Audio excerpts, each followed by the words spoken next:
Queridos amigos, queridas amigas, que o Senhor, através dos Espíritos bons, nos abençoe, nos envolva e bafeje-nos nas vibrações mais salutares possíveis. De antemão, gostaria de agradecer à nossa Conceição, em nome de quem eu saúdo todo o corpo de trabalhadores desta instituição abençoada. Para mim é uma grata satisfação e uma grande honra estar aqui, nessa casa que semeia tanta bênção e também colhe os seus frutos, como vimos aqui agora há pouco. Voltar a essa instituição na qual estivemos algumas vezes há alguns anos, já mais de uma década, mas estamos de volta. E que, para mim, é uma honra imerecida. Gostaria de parabenizar o grupo que apresentou peça tão bonita. Eu estava até pensando que talvez seria desnecessário qualquer palavra de nossa parte, depois da mensagem veiculada pela arte, que fala de uma forma que a linguagem verbal não logra fazê-lo. Mas como a gente ainda tem um tempo, me disseram que eu tenho algum tempo aqui para falar alguma coisa, vamos tentar otimizar e utilizá-lo à altura, ou pelo menos para não fazer feio, depois de uma apresentação tão magistral. 42 anos de semana de divulgação espírita nesta casa. Em 42 anos não se faz de chofre, de imediato, senão com trabalho, com esforço, com disciplina, com dedicação. Por essa razão, quando olhamos para o tema que nos foi destinado na noite de hoje, ficamos a pensar de maneira admirados a conexão que se faz desse tema com o tema central da semana. A Gênese, 150 anos, a jornada evolutiva à luz do Espiritismo. Foi no final da sua existência que Allan Kardec resolveu elaborar aquele trabalho de fôlego, aquele trabalho que ele deveria arregimentar aquelas questões mais complexas, polêmicas, que ele, de maneira sábia, evitou durante toda a codificação. Aliás, como está muito bem colocada na introdução de O Evangelho segundo o Espiritismo, quando ele diz que as partes que dividem a tradição religiosa em geral e do Evangelho em particular, possui desde o caráter teológico, que seria examinado no céu e o inferno, a justiça divina segundo o Espiritismo, desde o caráter da cultura e da tradição filosófica do povo judeu, que não era objetivo principal da obra que ele escrevia, o Evangelho segundo o Espiritismo, e que ele examinou essa tradição filosófica ao longo da primeira obra lançada, o Livro dos Espíritos, que está ali de maneira subliminal, de maneira tácita, de maneira indireta, mas também está ali os pontos fundamentais que serviram de dogma para a Igreja, segundo ainda a palavra autorizada de Allan Kardec, que ele vai examinar ao longo da Revista Espírita e também das obras já mencionadas, sem aqui deixar de citar o Livro dos Médiuns, o ensino moral, que é a parte mais importante, que é o objetivo da obra, o Evangelho segundo o Espiritismo, e as passagens controvertidas, os pontos que serviram de polêmicas ao longo do tempo. Ao lado disso, as questões de fôlego da ciência, as questões de fôlego a respeito das manifestações mais abstratas e metafísicas, como é o caso da origem do universo, dos elementos gerais do cosmo, dos elementos básicos que constituem a vida humana e a vida espiritual, que ele conseguiu de maneira muito econômica e sucinta as informações que os Espíritos ofereceram a ele na primeira parte de O Livro dos Espíritos, Deus e as causas primárias. Depois de desdobrar aquele edifício monolítico do Livro dos Espíritos em 4 obras subsequentes, isso é, 3 obras, aliás, com o Livro dos Espíritos 4, de um mundo espírita ou mundo espiritual, o Livro dos Médiuns, as relações entre o mundo material e o mundo espiritual na prática daquilo que ele chamava o espiritismo experimental, das esperanças e consolações, a justiça divina segundo o espiritismo, o céu e o inferno, das leis morais, a ética cósmica do universo, resultou o evangelho segundo o espiritismo. E no final da existência, quando já era um homem experiente, não apenas experiente na filosofia espírita, na produção das reflexões em torno das mensagens espirituais que ele recebia, conforme ele coloca em obras póstumas, em uma nota de rodapé, quando trava contato por primeira vez com o Espírito de verdade, ele diz, nota-se nesse diálogo que eu era ainda iniciante no contato com o diálogo que eu mantinha com o mundo espiritual. Agora, há mais de 10 anos, vivenciando um trabalho exaustivo e infatigável, Allan Kardec resolve publicar a Gênese. Os milagres, as predições, segundo o Espiritismo. Em A Gênese, ele examina essas questões de fôlego da ciência, as questões que foram colocadas na primeira parte do Livro dos Espíritos, Deus e as causas primárias, portanto, os elementos gerais do universo, e os desdobramentos filosóficos que lhes são consequentes. A Gênese fala de uma série de coisas, e na segunda parte, as passagens mais controvertidas do Evangelho de Jesus, que serviram de ponto de polêmica, desde os fenômenos que ele produziu, aos milagres, às questões mais controvertidas da tradição bíblica, que ele vai examinar, assessorado e abalizado pelos Espíritos. Vai ser a Gênese, que ele vai examinar questões muito profundas, como é o caso da realidade dos fluidos, capítulo 15, os fluidos, que, de alguma forma, gerou uma série de conceitos que hoje a literatura mediúnica confiável, especialmente a partir de André Luiz, por meio de Chico Xavier, nós temos a confirmação daqueles elementos formidandos. Nós temos em A Gênese uma elaboração profunda e filosófica sobre a providência divina, a divindade, que aliás, como é que ele começa a obra mencionada.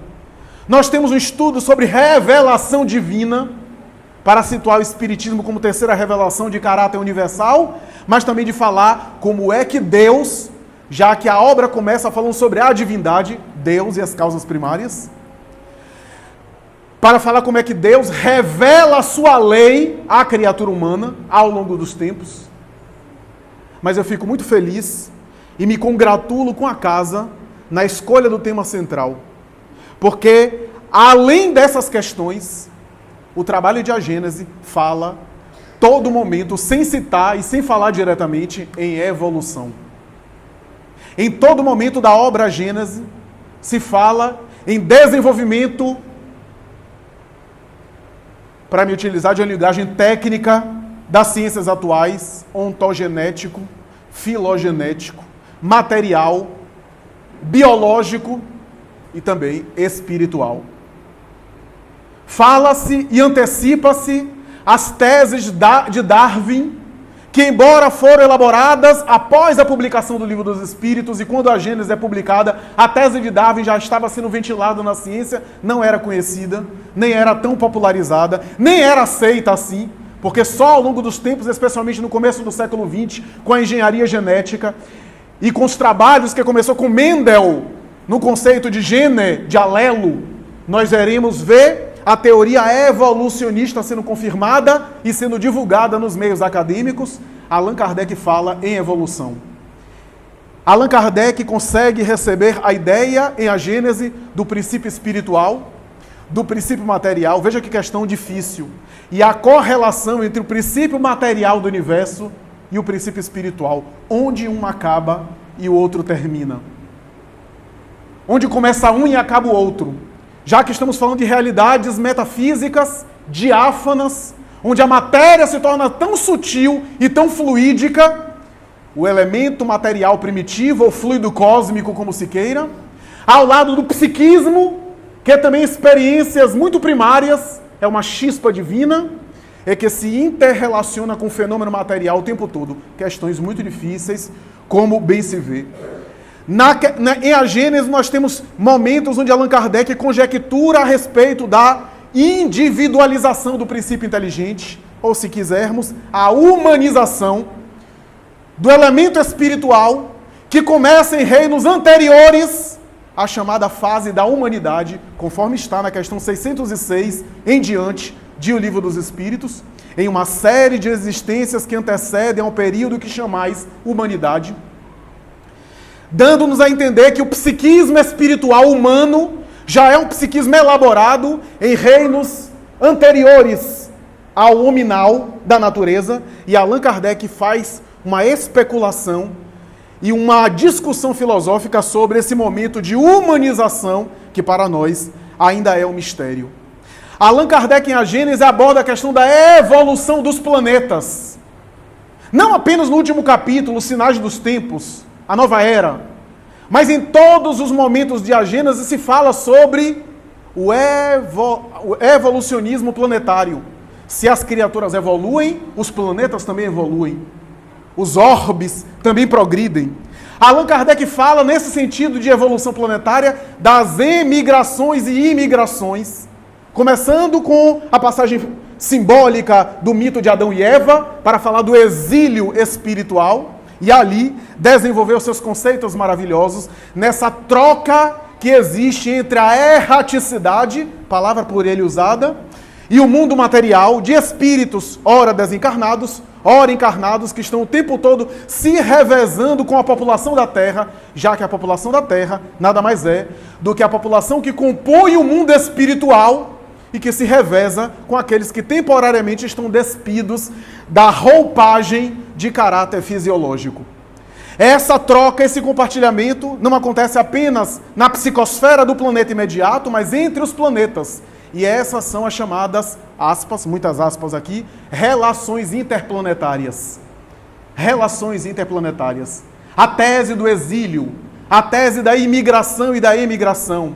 A tese que está presente em quase todas as culturas antigas do paraíso perdido. O conceito do paraíso perdido que o poeta Milton, na obra homônima, O Paraíso Perdido, ilustra muito bem.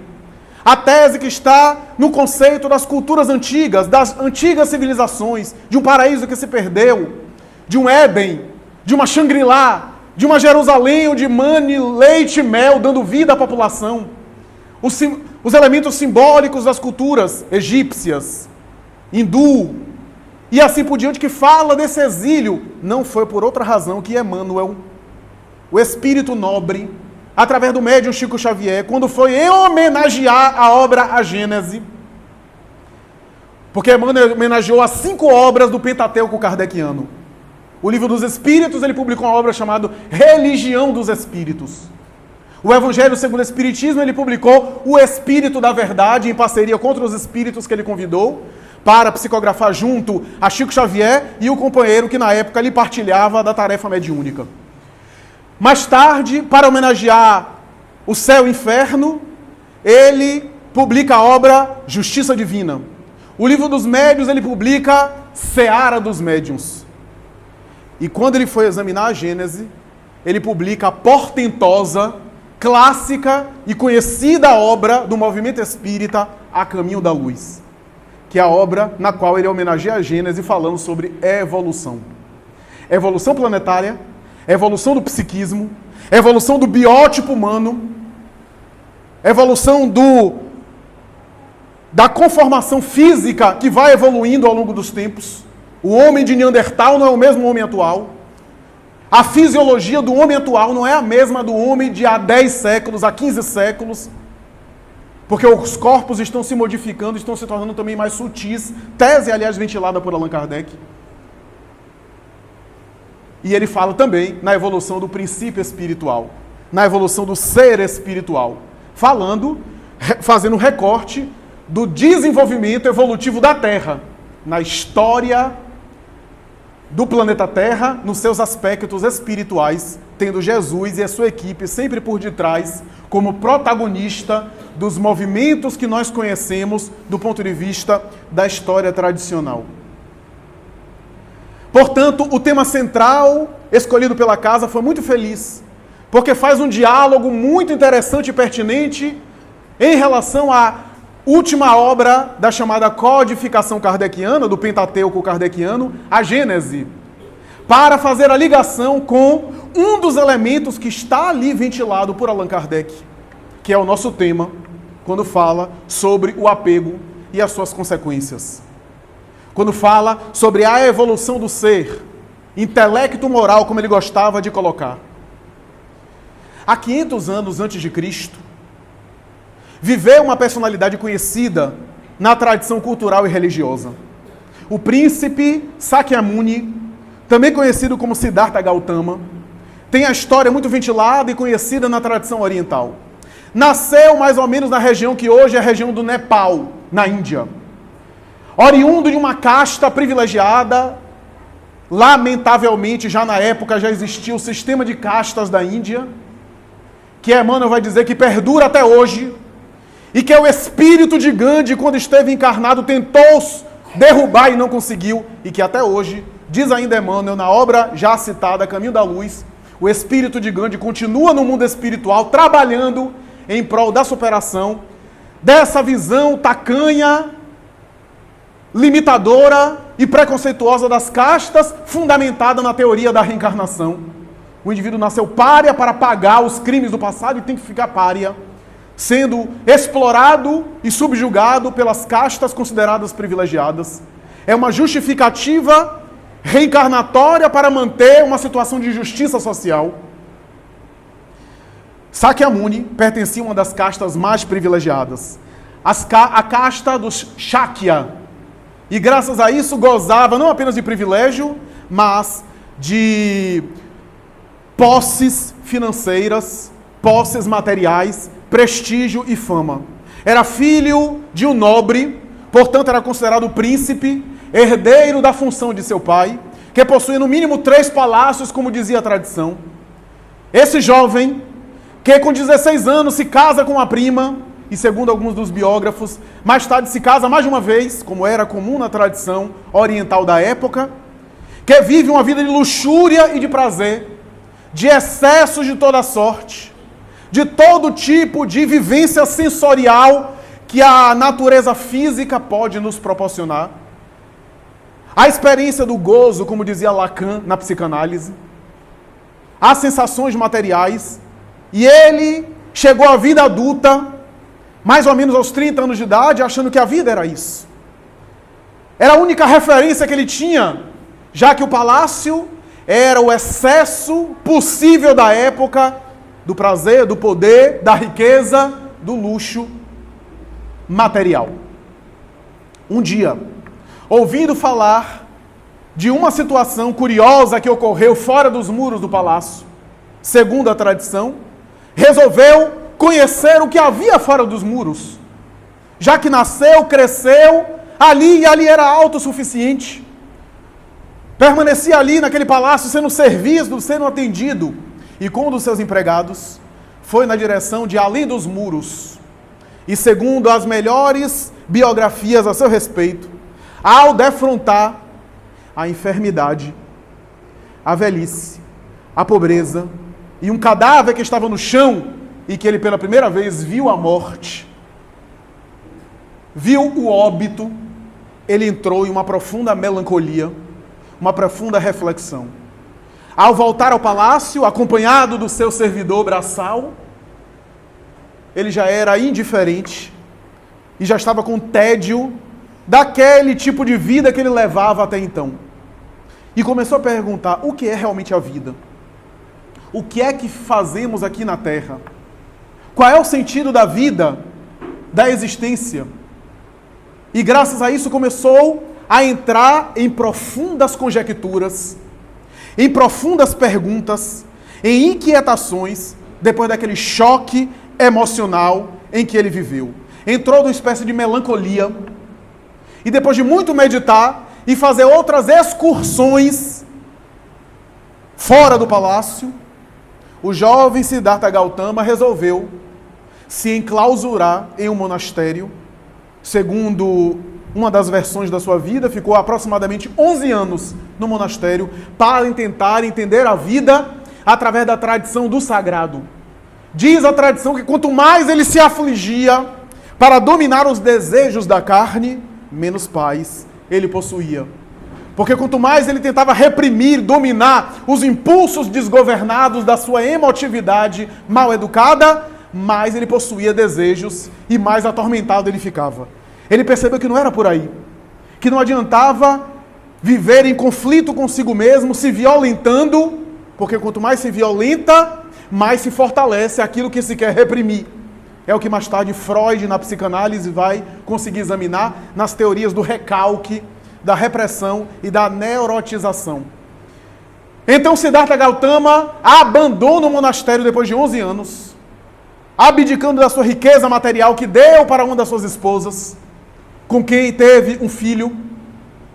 E segundo a tradição também, ele resolveu não mais pensar nessa dicotomia mundo material, vida monástica, busca religiosa e espiritual, busca sensorial.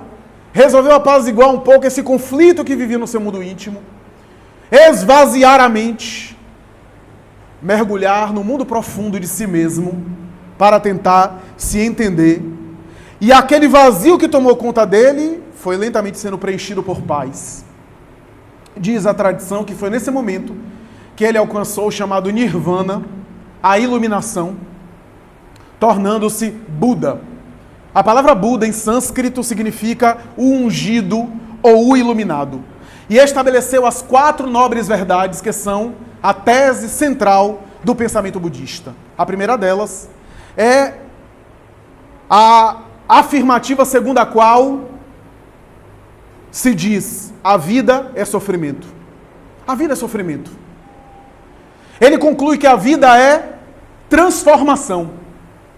Porque o mundo material é impermanente. Tese também do budismo. É impermanente. Se é impermanente, se está mudando o tempo todo, essa mudança já é um sofrimento. Essas transformações já geram desconforto. E a mente humana que se fixa no mundo material sofre porque é sujeita às transformações do mundo material. Tudo no mundo material é impermanente. Aliás, o próprio mundo material é impermanente. E graças a isso, ele vai dizer que a vida é sofrimento. A segunda nobre verdade, qual a origem do sofrimento? E ele conclui dizendo que a origem do sofrimento está no desejo. Quem deseja, sofre. Quem não deseja, não sofre. O desejo para ele tem a ver com o instinto de sobrevivência, que gerou medo. Olha que raciocínio inteligente. 500 anos antes de Cristo. O instinto de sobrevivência gerou medo, e o medo gerou apego. E o apego gerou desejo. E o desejo faz o indivíduo querer sempre mais. E o querer sempre mais, a vontade, é a causa dos nossos sofrimentos para o pensamento budista. Naturalmente que essa tese é muito interessante. Mais tarde, Schopenhauer, o filósofo pessimista alemão, nihilista, mas que era fanático pelo budismo, Schopenhauer passou a vida inteira estudando o budismo, vai dizer que o homem, o ser humano, é uma máquina de desejo, que sempre quer ser atendido, satisfeito. Um desejo satisfeito abre espaço para outro. A nossa vida humana material é querer satisfazer os desejos.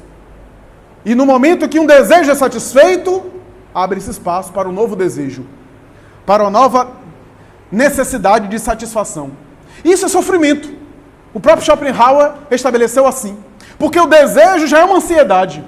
Querer satisfazer os próprios desejos é um querer atormentador. E a satisfação do desejo, diz Schopenhauer, gera tédio. Porque depois do consumo, vem uma espécie de tédio.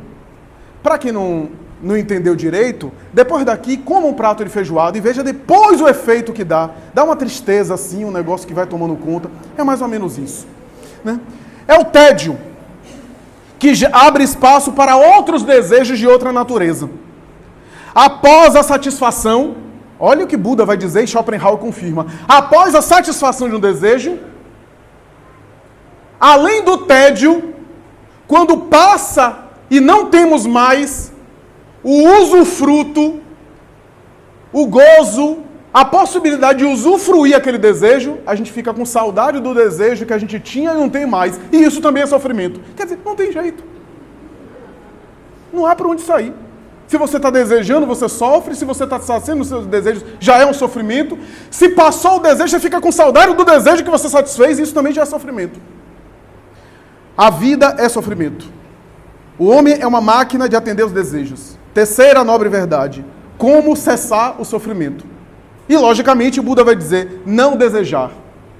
Porque o não desejar é renunciar aos próprios apetites. Schopenhauer, aí, conclui de maneira amarga, dizendo que o ser humano é feito de vontade. E a vida humana é vontade.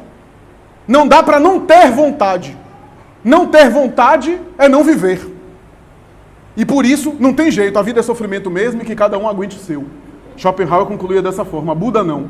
Buda vai dizer que não desejar, abdicar e renunciar ao máximo dos desejos, porque quanto mais renuncia os desejos, quanto mais se diz não aos próprios desejos, mais é dono de si mesmo. Essa é uma tese bonita no budismo. Ele vai dizer que se você acha que você é livre, porque você satisfaz todos os seus desejos, você é escravo dos seus desejos. Para você ser realmente livre, você tem que ter condição de dizer não a você mesmo. Dizer não aos seus impulsos. Aí você é livre. Porque você consegue, inclusive, ter o livre-arbítrio de negar a você mesmo. Olha que coisa interessante. Sócrates diria isso também na sua filosofia da liberdade. E a quarta nobre verdade é: qual é o caminho justamente para não desejar? Qual é o caminho para a cessação do sofrimento? E Buda vai dizer: reto pensar, reto agir, reto falar, reto proceder, e um conjunto de posturas retas que resultarão naquilo que ele chama de compaixão. E quando o indivíduo alcança essa compaixão, ele já não sofre. Essa tese é muito bonita, mas 500 anos depois, o príncipe de Nazaré, o homem da paz, não apenas vai afirmar a tese de Buda. Nós sabemos, espíritas, que Buda é um grande emissário dele. Emmanuel, uma bela frase, vai dizer: se a gente for consultar o budismo, o hinduísmo, a doutrina de Lao Tse, de Confúcio, a gente vai ver partes do próprio Jesus. Porque a fundação dessas religiões, com esses missionários, teve sempre as mãos de Jesus por detrás. Ele estava por detrás, porque todos esses eram missionários dele. Mas ele resolveu vir e apresentar o complemento e a doutrina completa. A doutrina completa que passa pelo desapego. Em várias situações, Jesus convidava, até de uma maneira frontal, a se despojar dos bens materiais. Está lá algumas passagens do Evangelho. Em alguns momentos é uma linguagem forte: dá tudo que tem e segue-me agora, dá todo aos pobres e vem. Era uma linguagem forte para dizer que é necessário se despojar, não se despojar no sentido de todo mundo virar mendigo e ser uma carga social para o governo. Não é isso. É se despojar mentalmente. É a tese do budismo, já que a proposta de Jesus é o reino dos céus. E o reino dos céus é uma experiência interior de plenitude, mas que não se alcança apenas não desejando e buscando superar o sofrimento através de um processo de interiorização. Essa tese do budismo e essa proposta de Buda é admirável, mas é apenas parte do processo. Jesus vai dizer que o reino dos céus é uma conquista interior que se alcança trabalhando-se interiormente, mas que parte do processo se consegue na interação com o próximo e no serviço aos semelhantes. E eu me privar dessa experiência é eu limitar e abdicar de um recurso que vai me levar justamente a esse reino dos céus. Eu faço por fora para construir por dentro. Eu construo uma obra exterior para internalizar uma obra interior. E quando Jesus aborda a questão do sofrimento, ele vai dizer, em outras palavras, com a sua conduta e com a sua mensagem, que o sofrimento não deve ser nem negado, nem reprimido, nem fugir do sofrimento. A melhor forma é enfrentá-lo. E essa é a lição da cruz. É essa a lição do Holocausto, do Calvário. O enfrentamento do sofrimento gera também desapego. Gera também a superação. A forma como eu lido com o sofrimento é que vai me gerar a transcendência de mim mesmo, porque o sofrimento ensinado por Jesus não é uma coisa que deve ser buscada, mas também faz parte de uma lição pedagógica maior que a divindade nos proporciona para a gente extrair o melhor. O espírito Amélia Rodrigues, por Divaldo Franco, vai dizer: a dor em si mesma não muda ninguém, porque a dor pode revoltar ou pode amadurecer, mas é a forma como eu lido com a adversidade, o jugo leve e o fardo suave do Evangelho de Jesus. Portanto, o desapego na palavra do Evangelho passa pela interiorização do budismo, pela interiorização da iluminação do Nirvana, mas também passa pelo processo de agir de maneira consciente diante das adversidades. E à medida que eu absorvo o impacto daquilo que eu chamo de sofrimento, eu vou transcendendo a mim mesmo, eu vou vivenciando a minha iluminação e crescendo com as próprias experiências evolutivas. A doutrina espírita, 18 séculos depois, vai ratificar a mensagem de Jesus também. Vai não apenas resgatá-la como o Consolador prometido por Cristo, João capítulo 14, versículo 15, 16, 25, 26 e seguintes, quando ele promete o Consolador, mas também vai desdobrar e ensinar aquilo que Jesus não podia falar, razão pela qual ele falava por parábolas na sua época. E em determinado momento de A Gênese, peço licença para ler, Allan Kardec, examinando a origem do bem e do mal, cita o apego de maneira indireta quando diz, me permitam, estudando-se todas as paixões e mesmo todos os vícios, vê-se que as raízes de ambos se acham no instinto de conservação. Esse instinto se encontra em toda a sua força nos animais e nos seres primitivos mais próximos da animalidade, nos quais ele exclusivamente domina o instinto, sem o contrapeso do senso moral, por não ter ainda o ser nascido para a vida intelectual. Ao contrário, o instinto se enfraquece à medida que a inteligência se desenvolve, porque a inteligência, domina a matéria. O destino do espírito é a vida espiritual.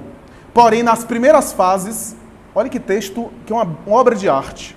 Nas primeiras fases da sua existência corporal, só lhe cumpre satisfazer as exigências materiais.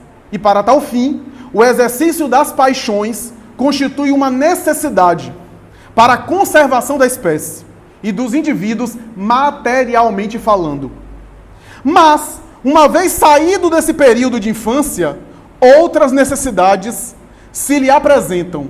A princípio, necessidades semi-morais e semi-materiais, para depois exclusivamente morais.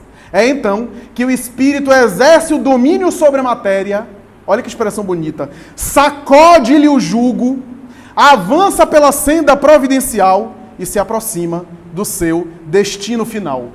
Se, ao contrário, ele se deixa dominar pela matéria, atrasa-se e se identifica com o bruto. Nessa situação, o que era outrora um bem, porque era uma necessidade da sua natureza, transforma-se no mal. Não só porque já não constitui uma necessidade, mas porque se torna prejudicial à espiritualização do ser. E aí Allan Kardec arremata dizendo, muita coisa que é uma qualidade na criança, torna-se defeito no adulto. O mal é, pois, relativo. A responsabilidade é proporcional ao grau de adiantamento. Ou seja, se você tem um filho de 2 ou 3 anos, tem condutas no seu filho de 2 ou 3 anos que está super de boa, como dizem os jovens. Mas se você tiver a conduta do seu filho de 2 anos, pega mal. Da mesma forma, o espírito tem uma infância.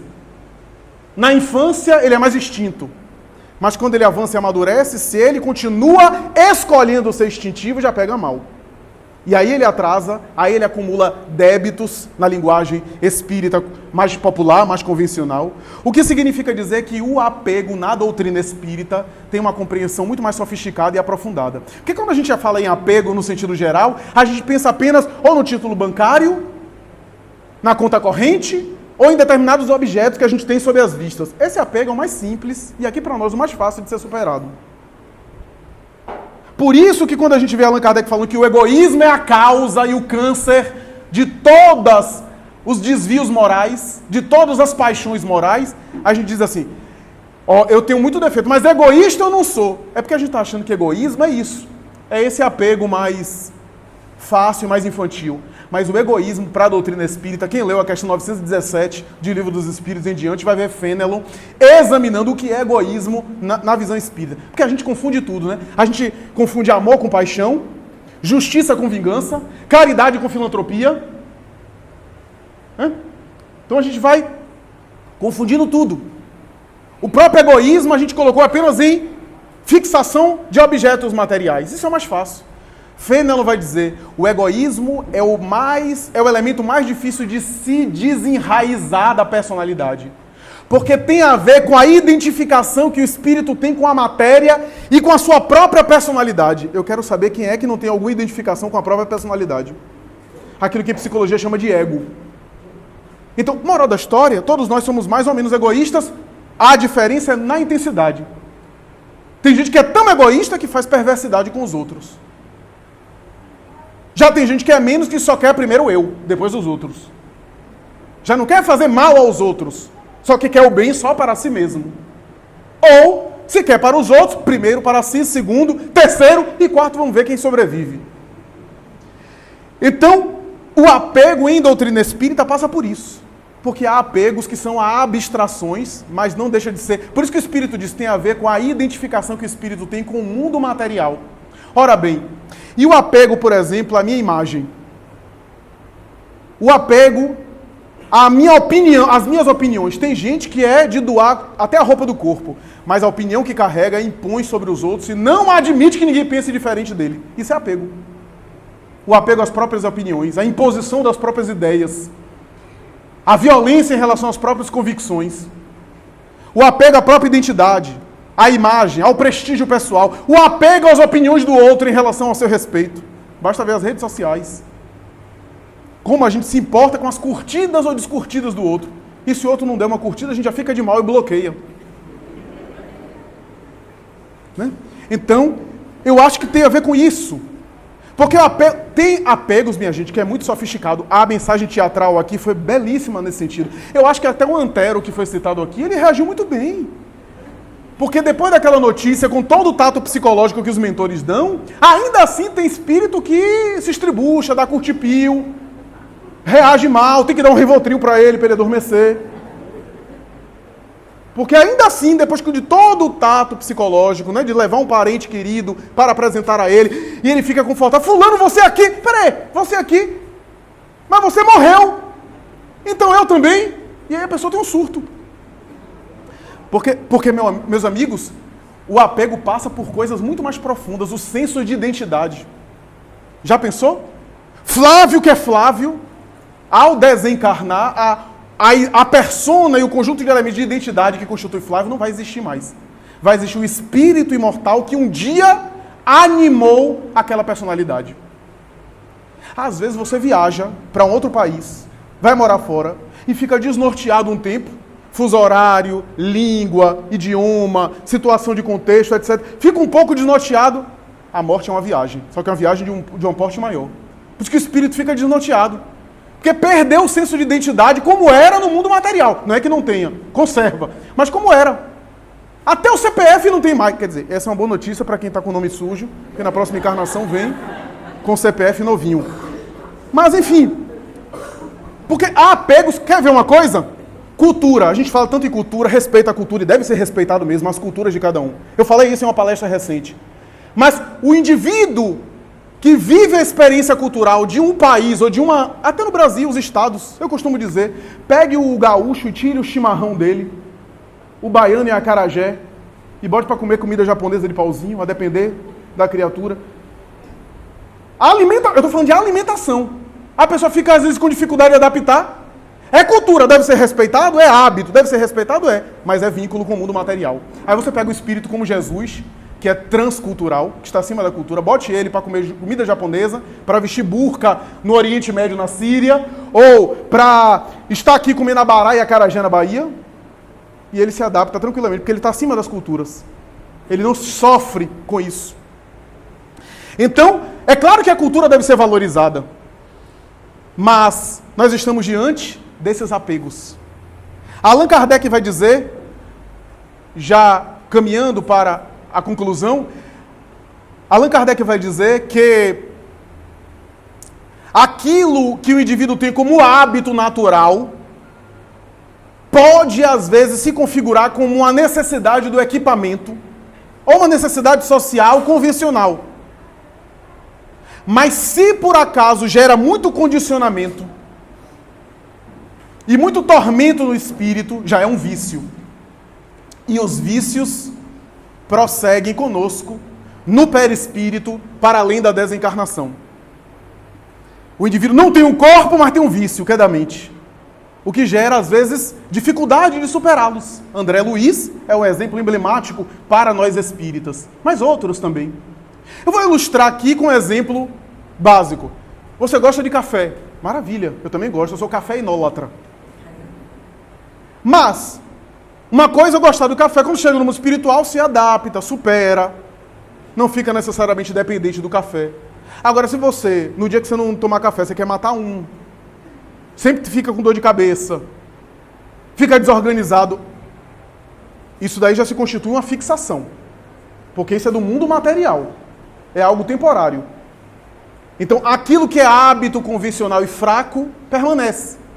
E o indivíduo se adapta além da vida física. Mas aquilo que se constitui em apego, em fixação muito maior, prossegue, às vezes, gerando dificuldades. O que significa dizer, meus amigos, que a experiência de ação no bem, de relacionamento, de convivência, tudo, como diz Emmanuel, todas as circunstâncias da sua vida, são oportunidades a cada minuto para você avançar um pouco mais. No desapego. Nas relações.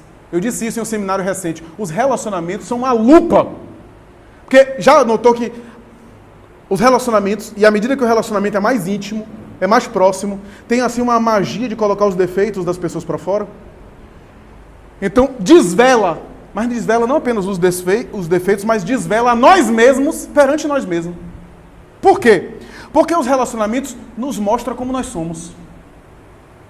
Como é que eu funciono nas minhas relações é o nível evolutivo em que eu estou.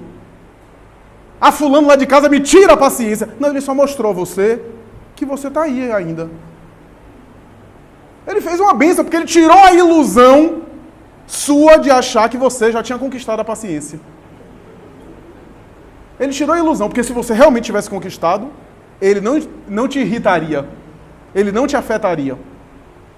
Então, os relacionamentos são esses desafios que a gente tem para que a gente saiba onde é que a gente está. Em que posição espiritual a gente está. E isso também é desapego. Isso também é exercício de despojamento. Porque o difícil é amar sem possuir. O difícil é cuidar sem se apegar. Por exemplo, relações de filho é muito comum. Porque como o amor de filho é um amor cuidado, a gente cuida, a gente se dedica, a gente cuida, a gente vai criando a ilusão que aquilo é propriedade nossa. O problema está aí.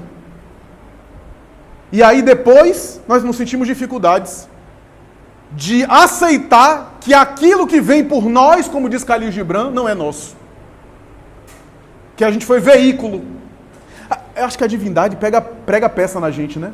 Porque oferece a oportunidade para depois a gente abrir mão, a gente liberar. Mas é nesse exercício, é na vivência, no contato com essas experiências que eu exercito as virtudes.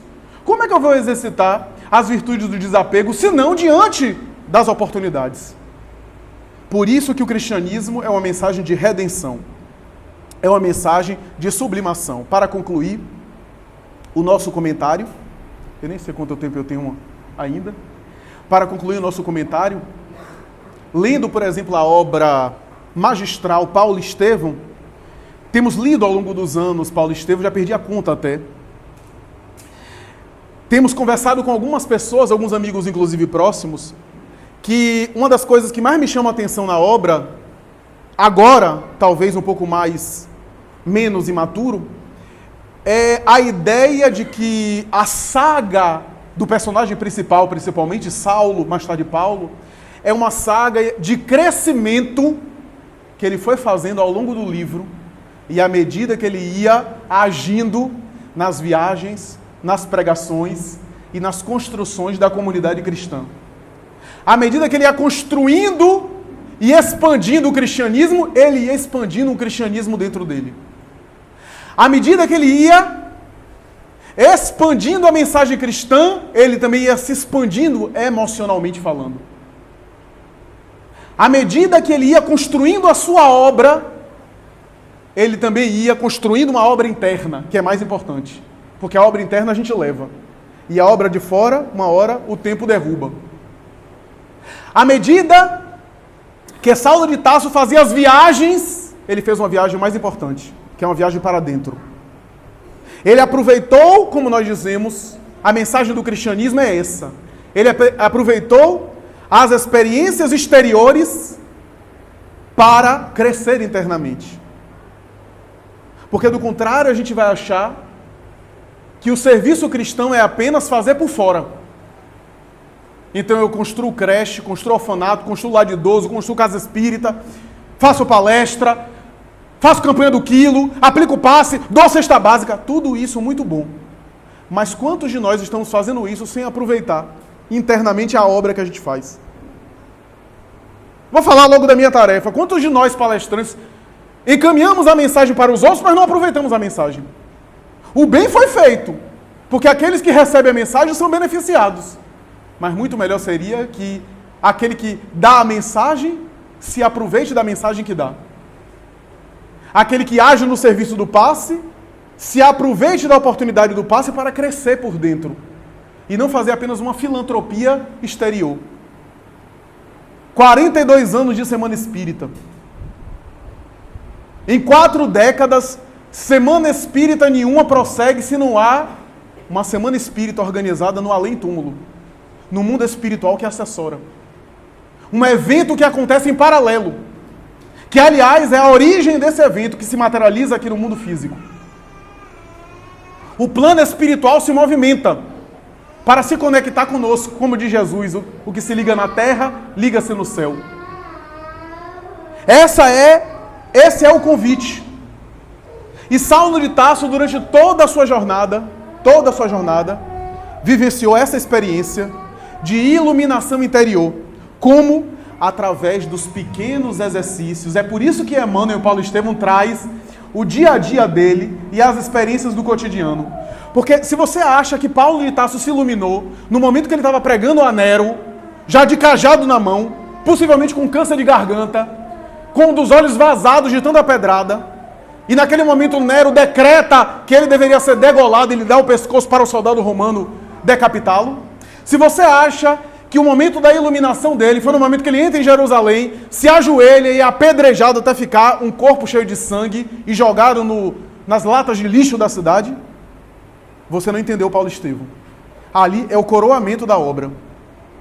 O problema é que quando a gente vê essas atitudes, a gente fica, nossa, é o nosso ego, que máximo. E se esquece que quando chegou a esse momento, foi o coroamento de exercícios que foram invisíveis ao público. Que foi o dia a dia, as pequenas alfinetadas, como diz o Espírito Amigo em Mensagem de O Evangelho segundo o Espiritismo. Os pequenos exercícios, as sublimações pessoais. O conselho de Ananias, vai para o deserto, você não está preparado. 3 longos anos no deserto. Encontrando um casal, Áquila e Prisca. O casal Áquila e Prisca é um modelo do casamento harmonioso na Terra. Emmanuel não é bobo. Ele está trazendo lições para a gente.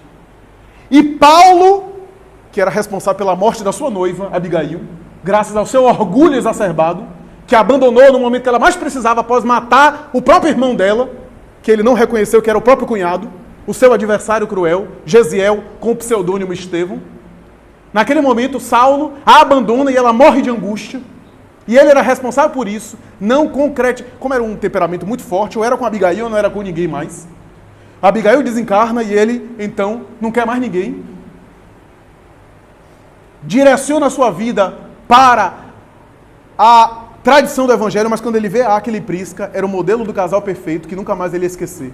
O casal harmonioso ali, que ele fica no deserto. Que estavam fugidos dele. Porque como ele açoitou muita gente, matou muito cristão, estavam ali foragidos da sua sanha perseguidora. Depois de 3 anos, com barba, parecia um mendigo. Já não era o elegante, atlético e atraente doutor da lei do Sinédrio de Jerusalém. Já estava com os olhos fundos, pele e osso, alquebrado. Você já imaginou o que é isso? Depois de 3 anos convivendo com Áquila e Prisca, a Emana vai dizer, agora eu vou voltar, porque eu tenho atividades para fazer, mas eu quero me despir diante de vocês. Você lembra de Saulo de Tarso, o perseguidor que vocês falavam muito que estava aqui foragido? Sou eu. Os dois quase desmaiavam de susto. Áquila e Prisca. Conviveu com algoz durante 3 anos, cuja família foi destruída por ele. A família dos dois. Ele volta e aí começa a sua saga. Primeiro, essa é uma figura que não sai da minha cabeça. Você já imaginou Saulo de Tarso? Porque, eu conheço muita gente, inclusive na minha atividade profissional, eu tenho uma paciente que falou isso comigo recentemente. Flávio, eu já fiz tanta besteira aqui em Salvador. Em cada bairro de Salvador eu paquerei uma pessoa. Então eu já estou assim com a imagem não muito bem. Né? Eu calculei a idade dela, ela varreu já a Bahia inteira, mas enfim. E ela disse, eu quero recomeçar a vida, sabe o que eu vou fazer? Eu vou viajar para outro lugar, vou fazer uma espécie de intercâmbio, vou começar do zero porque ninguém me conhece. É uma estratégia. Saulo não fez isso. Saulo era juiz do Sinédrio, concorrendo ao cargo máximo do Sinédrio. É como se fosse um ministro do Supremo Tribunal Federal hoje no Brasil. Saiu do cargo, era visto nas ruas de Jerusalém, a princípio, amigos de infância que cresceram com ele. E ele, como havia aprendido na infância uma atividade profissional com o pai, de tecelão, fazer tapete para vender. Imagina aquele homem que era conhecido na cidade, ser visto para lá e para cá carregando tapetes nas costas, para vender como se fosse um mendigo. Em um determinado momento, Emmanuel diz assim, que um deles diz assim, esse daí é maluco, mas é um maluco pacífico, não causa problema em ninguém não, deixa ele aí que ele é louco. Era assim que ele era visto. Você sabe o que é isso? Que transformação é essa? Aí ele vai na igreja do caminho pedir ajuda aos cristãos que ele perseguiu. E os cristãos ficam com medo de receber, achando que ele estava querendo entrar para destruí-los. Tilintando de febre, de fome, exposto. Os cristãos não abrem a porta a princípio. O próprio Pedro fica sopesando, mais tarde vai acolhê-lo. E quando acolhe, sabe o que ele faz? Ele diz, eu quero ficar no leito aqui, que ficou Estevão quando esteve aqui. O homem que ele matou. Eu quero ficar no leito onde ele ficou. E Pedro disse, eu não vou fazer só isso não, eu vou fazer mais. Eu vou botar você no quarto onde ele ficou, no leito onde ele ficou, e vou lhe dar o Evangelho de Mateus, que ele usou, a edição que ele usou, e que ele fez anotações. Emmanuel vai dizer, de maneira belíssima, um dos pontos altos da obra, que naquela noite, o futuro pregador do cristianismo não dormiu. Passando páginas e páginas, entre lágrimas que caíam dos olhos, ele via aquele texto, as anotações com a escrita de Estevão, aquele homem que ele assassinou a pedradas. E em alguns momentos das páginas, ele via escrito o nome de Abigail, a sua irmã, a sua noiva e a irmã dele. E ali, entre lágrimas, ele se renovou. E fez a experiência mais fantástica de renovação, ou uma das mais fantásticas de renovação, que é a alteração da sua vida. Não foi a construção por fora, foi aquilo que ele fez por dentro, enquanto ele construía por fora. E essa é a evolução, a jornada evolutiva à luz do Espiritismo. Essa é a proposta máxima do evolucionismo à luz do Espiritismo. E essa é a proposta do desapegar, que exige disciplina. Por quê? Porque exige hábito. Ninguém que ache que vai conseguir desapegar de um dia para a noite. Ninguém acha. O desapego é uma disciplina para toda a vida, porque tem a ver com hábitos que são arraigados. Parabenizamos, portanto, a casa, ao Centro Espírita Cristo Redentor, na pessoa dos seus trabalhadores. A nossa é uma gratidão imerecida estar aqui. E finalizo as minhas palavras repetindo aquilo que José Silvério Horta, em Parnaso de Além Túmulo, declamou de maneira inspirada por Chico Xavier, quando disse, Senhor, louvado seja, Senhor, na glória do lar celeste, pelo bem que nos trouxestes do Evangelho Redentor, na tarefa renovada que o teu olhar nos consente. De espírito reverente clamamos pelo teu amor, pobres cegos que fugimos da luz que nos enleva. Nossa oração rompe a treva, escuta-nos, mestre, e vem retificar nosso passo na tarefa corrigida, sustenta a nossa vida na luta do eterno bem. Dá-nos, Jesus, tua bênção, bênção que conforta e levanta, para que a tua doutrina santa vibra pura e viva em nós. Faz de Jesus de nós todos, na caminhada incessante, a todo momento, a cada instante, possamos ouvir-te a voz. Ampara-nos a esperança, socorre nossa pobreza, liberta nossa alma presa do erro e da imperfeição. Mestre excelso da verdade, em todo momento e a cada parte, ajuda-nos a guardar-te no templo do coração. Muito obrigado.